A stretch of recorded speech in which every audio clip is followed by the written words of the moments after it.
Thank you, Mr. Chairman.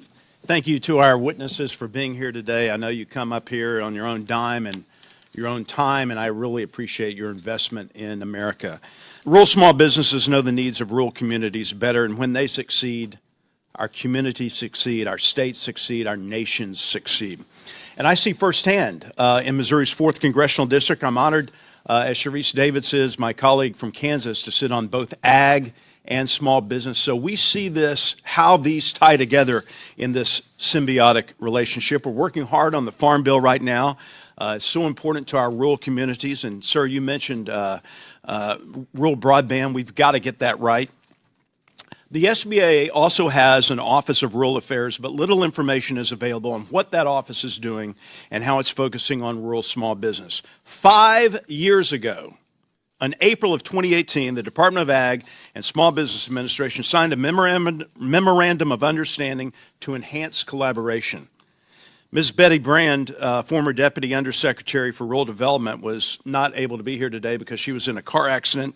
We're praying for her recovery. She wrote that the Memorandum of Understanding strengthened coordination between USD and SBA, but we don't know what came of it. So this leads into my questions. One of my favorite movies of all time is Cool Hand Luke, and one of the best lines is, "What we have here is a failure to communicate." And I think that's what has happened. Ms. Canaday, I was in your business a week ago, and how many people did we have there? 40, 50 people? Oh, there was probably, every bit of 45 to 50. A lot of them small business owners, and they were asking, how do we get help? Have you interacted with anyone from the Office of Rural Affairs for the Small Business Administration?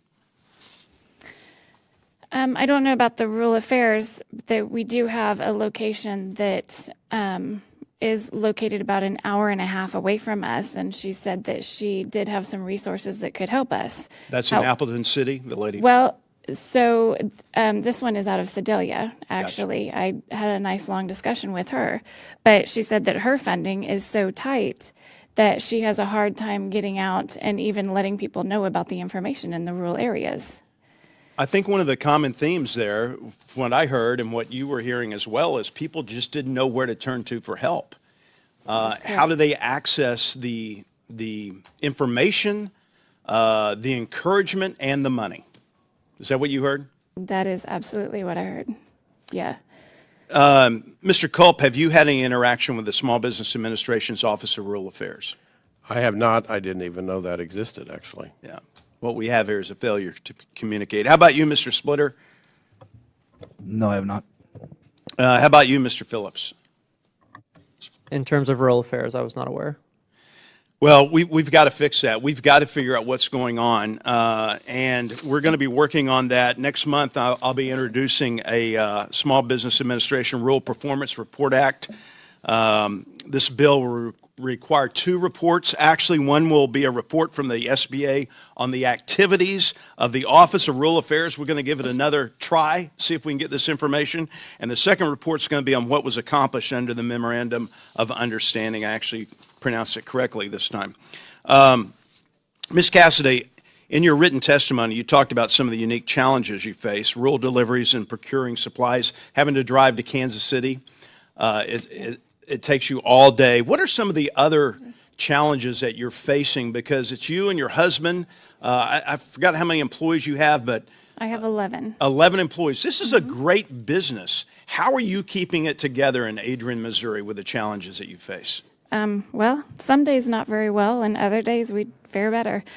I will tell you that our biggest issue is the inflation in the cost of supplies. The amount of money that goes out is my supplies is my biggest one. My payroll is my next bill that I pay. They are the 2 highest things that I am dealing with in my business. Well, I hear that from farmers who are small business owners and small business owners like yourself. It's food, fuel, and fertilizer for our district. And I blame Joe Biden for that, for demonizing fossil fuels, targeting the fossil fuel industry, but putting the crosshairs on the backs of the American people. He's done it. He owns it.